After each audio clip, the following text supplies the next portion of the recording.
வணக்கம் நண்பர்களே, முக்கியமான சில செய்திகளை இந்த பதிவில் பார்க்க போகிறோம். அண்ணாமலை அவர்கள் பி தி லீடர்ஸ் இயக்கத்துக்கு ஒரு டார்கெட் வச்சிருக்காருல்ல, 50 லட்சம் உறுப்பினர்களை நம்ம தொடணும் அப்படிங்கிற டார்கெட்டு. இதை பற்றி அமெரிக்காவில் ஒரு விஷயம் பேசியிருக்காரு.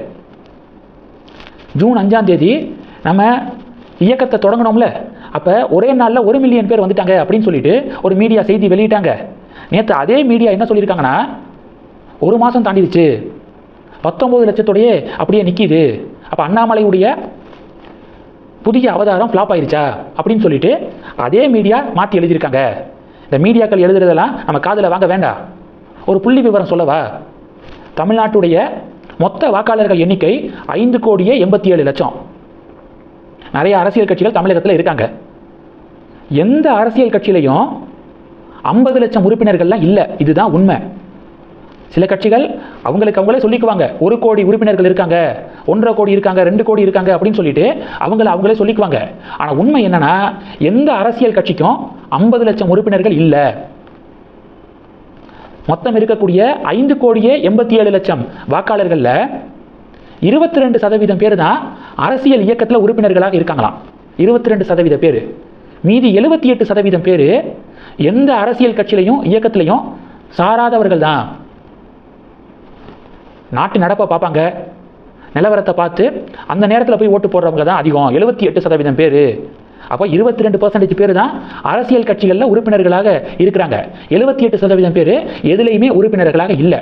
அதனால இந்த 50 லட்சம் அப்படிங்கிற இந்த டார்கெட்டை டெஃபினட்டாக நம்ம நெருங்குவோம். நாள் போக போக நம்ம ஆக்டிவாக அரசியலில் இறங்கணுன்னே கண்டிப்பாக இந்த 50 லட்சம் மார்க்கை ஜனவரி பிப்ரவரிக்குள்ளே நம்ம ரீச் பண்ணிடுவோம் அப்படின்னு அண்ணாமலை பேசியிருக்காரு. அண்ணாமலையுடைய ஸ்பீச்சுக்கு விசில் சத்தம் பறக்குது அமெரிக்காவில். இது ஒன்று.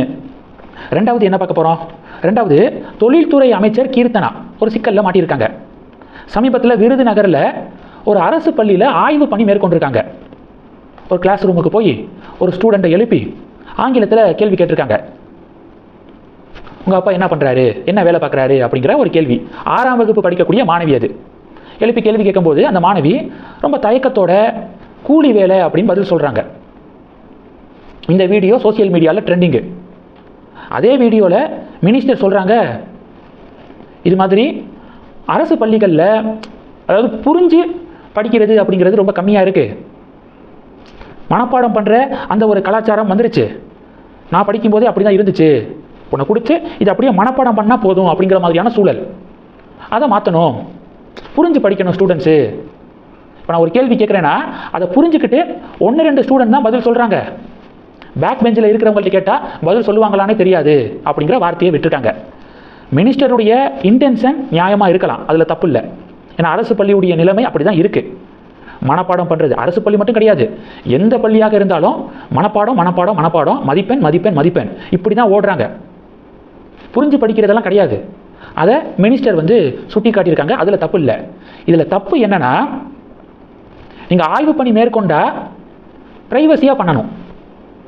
ஒரு மீடியாக்கள்லாம் கூட்டிகிட்டு போய் வீடியோவெல்லாம் அதை எடுத்து இதை தவிர்த்திருக்கலாம் மினிஸ்டர் விளக்கத்தில் சொல்கிறாங்க, நான் வீடியோ எடுக்க சொல்லலை, அது மீடியாவாக எடுத்துட்டாங்க அப்படின்னு சொல்லிட்டு விளக்கம் கொடுக்குறாங்க. ஆனால் அந்த வீடியோவை பார்க்கும்போது கிளாஸ் ரூமுக்குள்ளே இருந்து எடுத்த வீடியோ தான் அது. அப்போ மினிஸ்டர் அனுமதிக்காமல் வீடியோ கேமராவோட ஒருத்தங்க கிளாஸ் ரூமில் இருந்து எடுத்துருப்பாங்களா? அப்போது ஆய்வு பணி மேற்கொள்கிறத வீடியோ எடுக்கணும், வீடியோ கேமராவோட ஆய்வு பணி, இல்லை மொபைலில் ஆய்வு செய்கிறத படம் பிடிக்கணும்.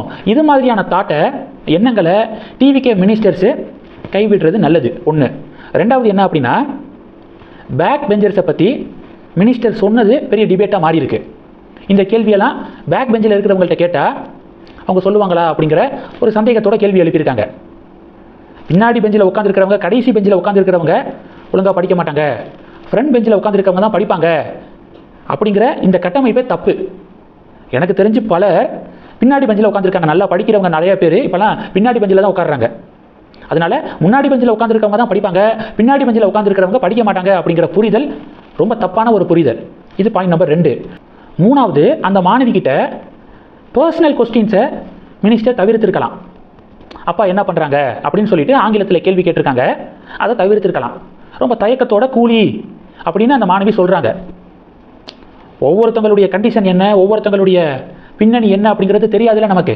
அப்போது அத்தனை பேர் முன்னாடி கேமராவோட இது மாதிரியான பர்சனல் கொஸ்டினை கண்டிப்பாக தவிர்க்கணும். இது பாயிண்ட் நம்பர் 3. இது எல்லாத்தை விட முக்கியமான நாள் என்ன தெரியுமா? அந்தந்த மினிஸ்டர் அந்தந்த வேலையை பார்த்தா போதும். ஸ்கூல்ஸை ஆய்வு செய்கிறது தொழில்துறை மினிஸ்டருடைய வேலை இல்லை, அது பள்ளி கல்வித்துறை அமைச்சருடைய வேலை. அந்தந்த இலாக்கா அமைச்சர்கள் அந்தந்த இலாக்காக்கு கீழே இருக்கக்கூடிய பணிகளை பார்த்தாலே போதுமானது அப்படிங்கிறதா 4வது மிக முக்கியமான பாயிண்ட். இப்போ இந்த டிபேட் தான் நடக்குது. இந்த செய்திகளை பற்றி உங்களுடைய பார்வைகளை மறக்காமல் கமெண்ட் பண்ணுங்கள். தொடர்ந்து கணக்கில் இருங்க. அடுத்தடுத்து நிறையா பதிவுகளை பார்க்க போகிறோம். நன்றி. ஜெய் ஹிந்த்.